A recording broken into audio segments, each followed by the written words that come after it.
seas, sun-drenched beaches and harbors, cosmopolitan cities next to prehistoric temples. Malta is indeed a magical place. The 3 islands of Malta are located 60 miles or 100 kilometers due south of Sicily, close enough to mainland Europe to keep pace with social, economic, and technological trends, yet far enough to maintain its own cultural identity. Gozo is the most northerly of the island chain. The small island of Camino is immediately to the south. The largest and most southerly of the 3 is the island of Malta itself. Here, on the island of Malta, the rich diversity of the country is embodied by the capital city, Valletta. Renaissance palaces and Baroque cathedrals dominate the horizon, while modern transport and communication systems indicate the country's economic infrastructure. Over 200 overseas businesses have offshore offices here. Tourism supports numerous 5-star hotels and spas, both in the capital and throughout the 3 islands. Film, television, and commercial producers are drawn to Malta for the infrastructure and resources necessary for the demands of the industry.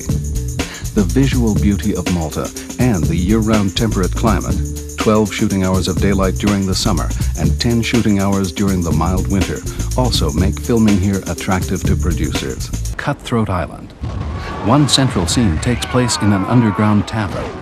Walls and false ceilings were built right into existing tunnel sections, 60 feet across and 40 feet wide.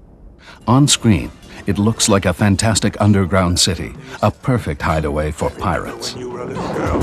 Always flinched when you saw your Uncle Douglas, didn't you? Give me the map! Give me the map! Where's the map? Give me the map! Experienced and skilled local crews completed the elaborate and whimsical set for Robin Williams' film Popeye in 9 weeks. Carpenters, riggers, painters, and plasterers constructed several lavish sets for Hallmark Entertainment's Emmy Award-winning miniseries, The Odyssey.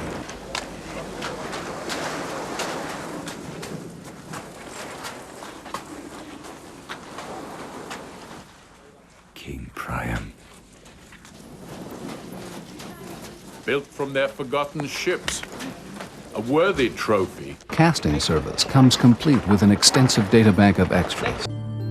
The groundbreaking feature film Midnight Express used Malta's classic Mediterranean look as a stand-in for 1970s Turkey. The Hallmark Entertainment miniseries The Odyssey, broadcast on NBC, turned Malta into a backdrop for Homer's epic adventure. The result was spectacular. It won Emmys for outstanding direction and special visual effects.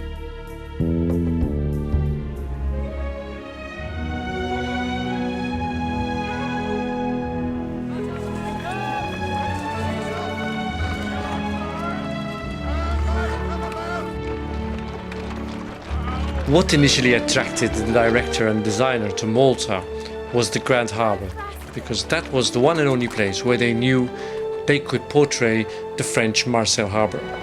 But once Kevin Reynolds saw the rest of the island and went over to Camino and Gozo, like most other directors, he fell in love with so much more that what was originally a 4-day filming schedule became 5 whole weeks.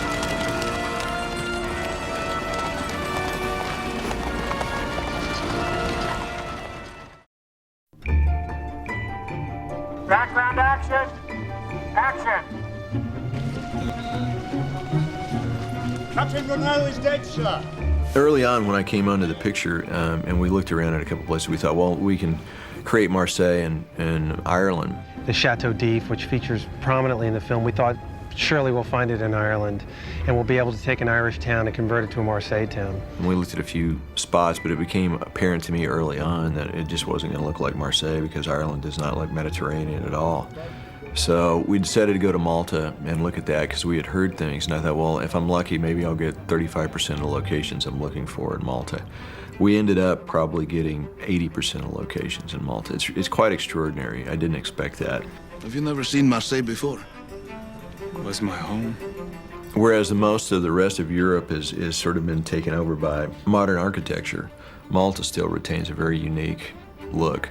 I find myself in awe every time I get to come to a place like this and see a civilization that dwarfs ours. The locations are exotic and really preserved well, like untouched by tourism. It really adds this authentic touch to the film so that you really will feel like you're transported. The whole quality of the film, which is Mediterranean, I suppose, makes sense now that we're here in Malta. And I can't think of another place where we could have found anything that looked like a Mediterranean port circa 1815. Excellent architecture for the period, exactly like Marseille, 1814. And it also has a deep harbour, which enables us to get the tall ships in. They take a 15-foot draft. There's very few harbours in the world that can do that. Because there are so few sailing ships left of that era in the world, there are only a couple of companies that still maintain these things. And in fact, they sort of travel around the world for productions to use their ships. And the ships that we brought on had to travel from England to Malta, and it took them 3 weeks to sail down there. Well, we made the most of them in the time that we had them. You try to afford as much as you can and make it look as great as you can, and if you're lucky, you start with a backdrop that this dock affords, for instance, and you fill in the rest with the efforts of a lot of different people. Hello, my fine young gentlemen. Care to join me? We have 15 or 18 ships, some small, some large, a crew of 150 and 200. We have, I think, about 20 horses here from Spain, along with a dozen carriages, 250 extras. All the costumes were flown in from Ireland and England, and we sort of put dirt down on the roads and sort of packaged it all together to recreate Marseille 1806. We went out to look at the island called Camino, and we just stood up and said, Shadow Deep. You could not have designed it better. It was unbelievable. It was up on this 200-foot cliff.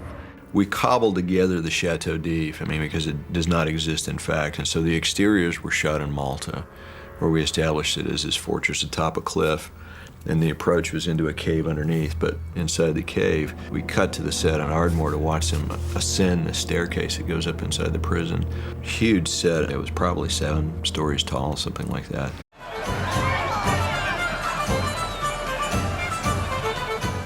In the script, we had a Rome piazza. We went to Rome, we had to look at Rome. So virtually impossible to film them because the amount of tourists and how busy it is. So we found a location in Malta, and the only thing it lacked was a fountain. So we had this fountain sculptured and made in London, and it's been shipped over. It's 36 feet high and practical, and that'll give it the real Rome feel.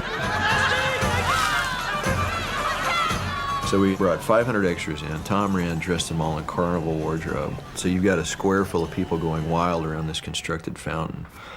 And I have to say the Maltese extras were really terrific. They were very enthusiastic. Even at 3 o'clock in the morning, they were still giving us their all.